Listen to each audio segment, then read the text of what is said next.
नमस्कार दोस्तों, नए साल की आपको बहुत-बहुत शुभकामनाएँ। नया साल आपके लिए प्रॉफ़िटेबल हो और मंगलमय हो, यही कामना करता हूँ। बाज़ार पे राय का एक नया एपिसोड लेकर मैं हाज़िर हूँ आपके लिए और इस बाज़ार पे राय में हम लोग चर्चा करते हैं ग्लोबल मार्केट की, ग्लोबल इवेंट्स की, गोल्ड, सिल्वर, डॉलर और क्रूड की और इन सब का भारतीय बाज़ार पर आने वाले दिनों में क्या असर रहेगा, अगले वीक में क्या असर रहेगा, निफ्टी और बैंक निफ्टी कैसे चाल चलेंगे, उन सब की चर्चा करते हैं। और लेकर आता हूँ कुछ वो स्टॉक्स जहां आप ट्रेड या इन्वेस्ट करके पैसे कमा सकते हैं। तो शुरुआत करते हैं ग्लोबल मार्केट के इवेंट्स की। और हमने देखा कि पिछला जो वीक था बहुत ही एक साइडवेज मूवमेंट रहा, क्योंकि ईयर एंड में जनरली सारे ग्लोबल मार्केट्स में लोग छुट्टियों के मूड में होते हैं, तो ट्रेडिंग काफ़ी कम होती है, वॉल्यूम काफ़ी कम होता है और मूवमेंट भी काफ़ी उस हिसाब से कम होती है। तो कोई ख़ास इवेंट नहीं, कोई ख़ास मतलब हैपनिंग नहीं। हमारे देश में भी ऐसा कोई ख़ास ये था नहीं, लेकिन कंपेयर टू ग्लोबल मार्केट्स हमारे यहाँ हमने देखा कि वीकली बेसिस पे हमने कुछ अच्छी रिकवरी दिखी। और वो रिकवरी लेकिन फ्राइडे में हमने देखा कि वहाँ एक स्ट्रॉन्ग वापस से एक बेरिश मोड आते हुए हमने देखा।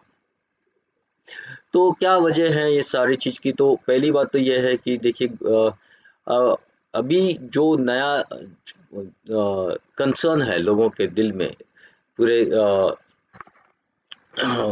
दुनिया में, वो है कि चाइना में फिर कोविड फैल रहा है और वहाँ से अच्छी बुरी दोनों खबर आती रही हैं। लेकिन कल का जो जीपिंग है उनका अपना शीपिंग है उनका अपना एक बयान आया है कि वो वापस से वहाँ मतलब कोविड को रेस्ट्रिक्शंस लागू कर रहे हैं, क्योंकि जो रीओपनिंग के बाद में वहाँ केसेस काफ़ी बड़े हैं। और ये अभी शिपिंग का ये ऑफिशियल एक बयान आ गया है कि वो लोग टाइटनिंग वापस कर रहे हैं। तो कंसर्न तो है दुनिया भर में। और जो भी इसका असर हमको मार्केट में देखने को मिल रहा है। तो मार्केट अभी खास नहीं है। अमेरिका में एक और जो बुरी खबर वो ये है कि उनका जो हाउसिंग सेल है वो मतलब बहुत स्लो हो गया है, बहुत स्लो, मतलब 8 साल का लोएस्ट रेट पे ये इंक्रीज हो रहा है। तो हम जो हाउसिंग सेल होता है, हाउस मतलब घर खरीदना, ये अपने आप में एक इकोनॉमी की एक स्ट्रेंथ दिखाता है। तो ये शो कर रहा है कि वहाँ धीरे धीरे इकोनॉमी थोड़ी सी ग्रोथ कम हो रही है। हमारे भी यहाँ हमने देखा कि लेकिन हमारे यहाँ उल्टा है। अब हमने एक चीज़ देखी है कि कुछ अच्छे रिजल्ट्स आए हैं, अ, जो ग्रोथ में, मैन्युफैक्चरिंग में भी हमने एक बढ़त आते हुए देखी है। तो स्थिति इंडिया में थोड़ी बेहतर है और ये चलता रहेगा। आने वाला साल यहाँ हमारे लिए एक काफ़ी रोलर कोस्टर हो सकता है, काफ़ी वो खबर जो आते रहती। तो आपको मैं एक चीज़ बताना चाहूँगा कि आने वाले साल में जहाँ तक मेरा तो अपना ये ख्याल है कि अगर ये कोविड से हम लोग छुटकारा पा लेते हैं या चाइना वाला कोविड का इशू अगर ख़त्म होता है, तो ये एक बहुत अच्छा साल साबित हो सकता है। लेकिन जब तक ऐसे कुछ खबरें आती रहेंगी, यहाँ हमारे यहाँ मार्केट, हमारा और पूरे विश्व का मार्केट वोलाटाइल रहेगा। और वोलाटाइल मार्केट में कैसे ट्रेड करना है, ये हम लोग बार-बार तो बताते हैं, हर वीक में आऊँगा तभी भी बताऊँगा। लेकिन अपना जो ट्रेड है उसको आप काफ़ी मतलब अलर्ट रह के करें, काफ़ी केयरफुल होके करें। ज़्यादा एडवेंचरस होने की अभी फ़िलहाल ज़रूरत नहीं है। जब मौका आएगा तब उस हिसाब से हम गाइड भी करेंगे आपको। पर अभी फ़िलहाल ज़्यादा ट्रेड ना करें, कम ट्रेड करें और छोटे-छोटे प्रॉफ़िट लेके बाहर निकलें। तो शुरुआत करते हैं। हम देखेंगे चार्ट पे हमको क्या नज़र आ रहा है और चार्ट हमको किस डायरेक्शन में लेके जाने की हमको संकेत दे रहे हैं। तो चलते हैं, देखते हैं चार्ट क्या कह रहा है। तो दोस्तों देखते हैं चार्ट पे क्या हमको दिख रहा है, चार्ट क्या बता रहा है। तो शुरुआत करते हैं डाउ जोन्स से। और डाउ जोन्स में हम देखेंगे कि पिछले वीक में एक बहुत सी साइडवेज मूव रही है। तो और कहीं मतलब कोई वहाँ से क्लू नहीं मिल रहा है कि मार्केट यहाँ से कहाँ जाने वाला है। लेकिन जो हमारा रेजिस्टेंस है वो रेजिस्टेंस और ये सपोर्ट, ट्रेंड लाइन सपोर्ट को फॉलो कर रहा है और हाई ऊपर साइड में हॉरिजॉन्टल रेजिस्टेंस को वो फॉलो। अब ये हमको ये देखेंगे कि नेक्स्ट वीक में कौन सा लेवल ब्रेक होता है, उसके हिसाब से मार्केट को दिशा मिलेगी। तो एक लास्ट वीक अब हम लोग देख रहे हैं, यहाँ भी नास्डैक में भी एक साइडवेज मूवमेंट रही, जहाँ खुला वहीं बंद हुआ। यूके भी साइडवेज है। तो मोस्टली सब मार्केट में कोई खास नहीं था, और उसकी एक वजह ये भी है कि हम लोग साल के लास्ट वीक में हैं, तो जहाँ लोग जनरली हॉलीडेज हॉलीडेज के मूड में रहते हैं और वहाँ ज़्यादा ट्रेडिंग होती नहीं है। तो नेक्स्ट वीक क्या होगा और क्या हमको करना है, अगर हम वो बात करते हैं तो पहले बात कर लेते हैं यूएसडी आईएनआर की, यूएस डॉलर की। तो हमको यहाँ करना है कि अगर हम ये लेवल है नेक्स्ट वीक के लिए, हम लोग ऑलमोस्ट अपने हाई के आसपास ही ट्रेड कर रहे हैं। तो अगर आपको 80 टू 80 के ऊपर निकलता है तो आपको वहाँ बाय करके चलना है, फिर टारगेट्स होंगे 83.29 के। और अगर ये 80 टू 58 के लेवल को तोड़ता है तो फिर आपको शॉर्ट करना है, और फिर नीचे के टारगेट्स होंगे 8207 के। क्रूड में आपको जो लेवल्स हैं वो यहाँ मैं दे रहा हूँ, और वहाँ आपको देखिए क्रूड में बेसिकली गिरावट का दौर जारी है, लेकिन वहाँ से आप एक बाउंस हम देख रहे हैं, और बाउंस अब थोड़ा ऊपर की ओर सरकता हुआ नजर आ रहा है। यहाँ एक नया हायर हाई हायर लो बना हुआ, तो प्रोबेबली एक हम एक्सपेक्ट करते हैं कि यहाँ से भी मार्केट क्रूड थोड़ा सा और ऊपर जा सकता है। तो 6555 सॉरी 6591 ये एक लेवल है जहाँ से आपके ऊपर अगर ट्रेड आपका प्राइस निकलना शुरू होती है तो आपको बाय करना है, और फिर आपको वीकली टारगेट जो होंगे वो 6792 और 6993 के होंगे। अगर नीचे का 6440 को जीरो का लेवल टूट जाता है तो फिर आप शॉर्ट कीजिए, और आपको नीचे के टारगेट्स आपको मिलेंगे 6113 के। बात करते हैं गोल्ड की। गोल्ड में एक बहुत ही बढ़िया अपमूव बनी हुई है, और जहां से मैंने बहुत पहले बताया था कि ये अब लो बन चुका है, और लो बनते ही वहां से हम लोग ने वन वे ऊपर का मूव देखा हुआ है। अब हम लोग ने ऑलमोस्ट अपने लाइफ टाइम हाई के आसपास हम लोग पहुंच गए।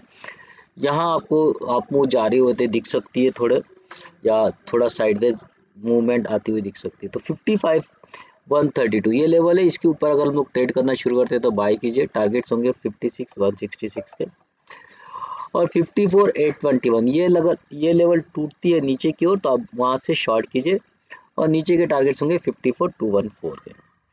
बात करते हैं निफ्टी की। निफ्टी में क्या करना है नेक्स्ट वीक, क्या आपको चाल दिख सकती है। तो निफ्टी में एक्चुअली आपको अब जो है हम देख रहे हैं कि एक जो गिरावट है, वहां से गिरावट के बाद में एक थोड़ा हम लोग ने लास्ट वीक में एक अपमूव आते देखी। ये बिल्कुल अपोजिट टू वर्ल्ड मार्केट है। वर्ल्ड मार्केट जहाँ बिल्कुल साइडवेज थे, वहाँ हम अपोजिट में यहाँ थोड़ा सा एक अपमूव दी है, लेकिन फ्राइडे की जो मूव थी वो बिल्कुल अपोजिट है, और वहाँ से नीचे आए हैं हम लोग। तो अब जो है हम 17,992 मतलब ये 18,000 ये हमारा इस वीक का बेस होगा। अगर ये ब्रेक होता है तो नीचे की ओर हम लोग शॉर्ट करेंगे। 771 7,771 ये हमारा फर्स्ट टारगेट होगा, और 17,649 ये मेरा हमारा दूसरा टारगेट होगा। अगर 18,000 को हम लोग नहीं ब्रेक करते हैं और उसके ऊपर जब तक ट्रेड करते हैं तब तक हम लोग बुलिश रहेंगे इस वीक के लिए, और टारगेट्स होंगे ऊपर के और हमारे 18,258 और 18,389 के। दोस्तों ये तो है वीकली, लेकिन अगर हम लोग इसको थोड़ा सा लॉन्ग टर्म के हिसाब से सोचते हैं तो एक चीज़ है जो दिखती है हमको, वो है यहाँ जो आप देखेंगे कि एक ये बना हुआ है। अगर हम लोग देखेंगे तो आरएसआई का एक डाइवर्जेंस हमको बनता हुआ दिख रहा है। यहाँ से आप देखेंगे तो मंथली चार्ट है ये, और मंथली चार्ट में हम आरएसआई का एक डाइवर्जेंस देख रहे हैं, निगेटिव डाइवर्जेंस। और साथ में हम ये भी देख रहे हैं कि एक bullish sorry bearish engulfing candle हमने मंथली बेसिस पे ये बंद होते हुए मतलब ये देखिए थोड़ा सा एक रिकवरी हमने बाद में लास्ट मोमेंट पे शायद आती देखी, लेकिन अदरवाइज ये भी एक ये है। तो यहाँ से मैं आप लोगों को कहूँगा कि थोड़ा सा आप अलर्ट रहिए, यहाँ से प्राइसेस और गिरने के चांस हैं और नीचे फिर हम करीब करीब 16,800 और 15,000 ये कहाँ आके रुकेगा ये अभी कहना थोड़ा मुश्किल है, लेकिन 16,800 मतलब अभी भी हम लोग यहाँ से करीब करीब 1,000 पॉइंट और गिर सकते हैं। तो ज़्यादा आप एडवेंचर होके ज़्यादा बाइंग ना करें, प्राइस थोड़ा नीचे गिर सकती है, प्राइस प्राइस को स्टेबल होने दीजिए। एक होता है जनरली मन और जनवरी और फरवरी जनरली ट्रेंडिंग मार्केट्स होते हैं, ट्रेंडिंग कहीं भी साइड हो सकते हैं, उल्टा मोस्टली तो वैसे पॉजिटिव साइड होता है, लेकिन ये निगेटिव साइड भी हो सकता है। तो आप इसको अ, थोड़ा सा अलर्ट रहकर ट्रेड कीजिए। बैंक निफ्टी की बात करते हैं तो बैंक निफ्टी ने भी एक यहाँ जो ट्रेंड है, बैंक निफ्टी का ट्रेंड हमको ऊपर की ओर ही दिखता है मंथली बेसिस पे भी। तो बैंक निफ्टी का एक्चुअली निफ्टी को आउट परफॉर्म कर रहा है। और हम लोग वापस अगर डेली चार्ट पे देखते हैं तो हमको यहाँ जो भी करना है वो ये है कि यहाँ भी एक बेरिश कैंडल बनी हुई है रजिस्टर। तो यहाँ हमको करना क्या है कि वीकली लेवल पे 42,800 ये हमारा एक वीकली बेसिस पे एक बाउंड्री लाइन होगी, जो अगर उसके नीचे हम लोग ट्रेड करते हैं तो हम लोग शॉर्ट करेंगे पोजिशनल, और उसके टारगेट्स होंगे 42,467, 42,195 और 41,900 के। जब तक हम लोग 42,800 को ब्रेक नहीं करते तब तक हम लोग बुलिश रहेंगे और हम लोग ऊपर की ओर ट्रेड करेंगे। टारगेट्स होंगे हमारे 43,494 और 43,891 के। दोस्तों स्टॉक्स में जो आपके लिए इस बार लेकर आया हूँ, 4 स्टॉक्स लाया हूँ। ये एक है स्पीक, ये ऑलरेडी मैंने आपको कुछ समय पहले दिए थी 57 लेवल पे, 56 के लेवल पे मैंने इसको बाय का एक्चुअली एक रिकमेंडेशन दिया था, और 87 का ये जो टारगेट है वही दिया था। टारगेट्स हमारा अचीव हो गया है और अब मैं इसको वापस से रिपीट कर रहा हूँ इस बार एक नए टारगेट के लिए। तो 8730 के ऊपर आपको बाय करना है, टारगेट्स होंगे 124 के और स्टॉप लॉस आपको रखना है 71.9 का। दूसरा स्टॉक है जो है अद्वैत इंफ्राटेक का, और ये बढ़िया एक मूव इसने हमको दिखाई है, और यहाँ से हमको इसमें बाय करके चलना है, जो लेवल अभी दी है वहीं आपको बाय करना है। और टारगेट्स जो है आपके वो होंगे करीब करीब 480 के। ओके, 480 के टारगेट्स के लिए आपको यहाँ बाय करना है। 480 का जो टारगेट्स है, सॉरी, ओके, तो यहाँ आपका टारगेट्स होगा करीब करीब 480 का।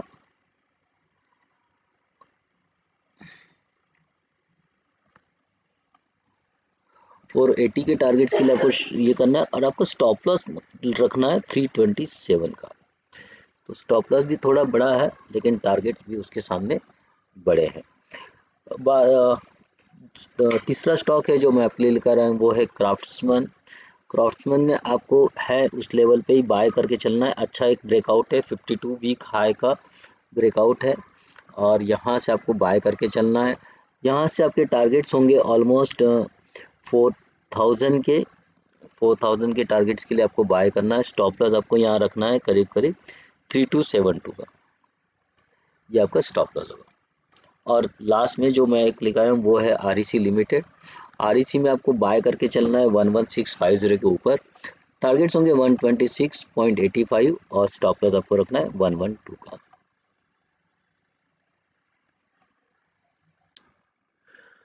तो दोस्तों ये था इस हफ्ते का बाजार पे राय, और बाजार पे राय में हमने चर्चा की ग्लोबल मार्केट्स की, इवेंट्स की, डॉलर की और हमारे निफ्टी बैंक निफ्टी के चाल की। कुछ स्टॉक्स भी मैं लेकर आया। आप इनमें ट्रेड कर सकते हैं, अच्छे लंबे समय के लिए इसमें रख सकते हैं। थोड़ा सा ट्रेड जो इस बार मैं लेकर आया हूँ, थोड़ा सा ट्रेडिंग के अलावा मैंने थोड़ा लंबे टाइम के लिए ट्रेड करने के हिसाब से दिए, ना कि आपको तुरंत तुरंत एक दो दो चार दिन के हिसाब का नहीं है। थोड़ा मार्केट वोलाटाइल है तो यहाँ प्रॉफिट आएगा आपको, लेकिन थोड़ा सा अ, लंबे टाइम भी ले सकता है, तो उस हिसाब से ट्रेड कीजिए। आपको जाने से पहले आपको ये बताना चाहूँगा कि मैं सेबी रजिस्टर्ड एनालिस्ट या एक्सपर्ट नहीं हूँ। तो जो भी इंफॉर्मेशन मैं यहाँ जो लेकर आता हूँ वो एक एजुकेशनल पर्पज़ से होती है, और एजुकेशनल पर्पज़ के हिसाब से ही आप उसको ट्रीट करें। कोई भी ट्रेड लेने से पहले आप अपने फाइनेंशियल एडवाइज़र से ज़रूर सलाह लें, या आप अपने स्वयं के रिस्क मैनेजमेंट के करते हुए आप स्वयं के रिस्क पे लें। मैं आपको होने वाले किसी प्रॉफिट के या नुकसान के लिए ज़िम्मेदार नहीं हूँ। इसी के साथ में मैं आपसे विदा लेता हूँ। आने वाला साल आपके लिए मंगलमय और प्रॉफिटेबल हो, और आप बहुत तरक्की करें, यही कामना करता हूँ। नमस्कार।